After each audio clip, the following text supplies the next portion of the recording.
Inclusion, productivity,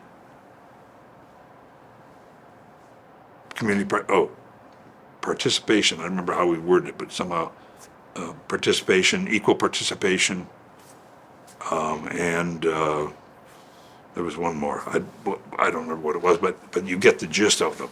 So it was integration and inclusion in whatever form. And whatever it took to attain or maintain that was medically necessary.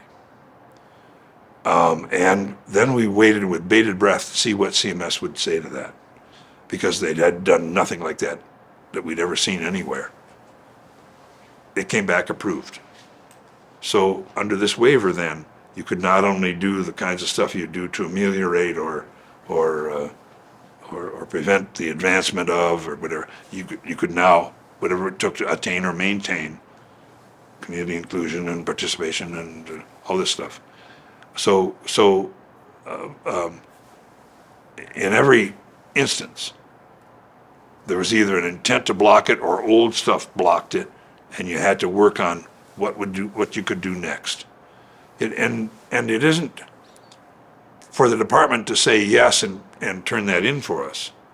It wasn't just a foregone conclusion, because it took a certain amount of political pressure to get to the point of, and a certain amount of what we would bring forward in terms of examples and what you're trying to do, and how it's always important to grab the worst examples of how it was thwarted, why it made no sense to do that.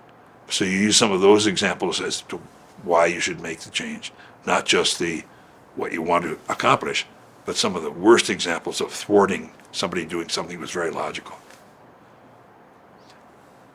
And those attempts, and if you sequence them out, you can say, well, that's a different place than you were 50 years ago. And so I find it necessary to do that occasionally so I don't feel too bad about where we are. It's to say, well, we've come a ways, But it is an example of how people can come together and accomplish and work on stuff and make change. And I wish I could say that everybody embraced that change in Michigan, but there are places where you'd have to find somebody who even knew there was the change, because it doesn't look enough different yet. So whatever you can do at the state level that's enabling or permissive or whatever, that has to be matched to some extent at the local level by people who are willing to make sure that it happens and hold people's feet to the fire. That isn't always the case.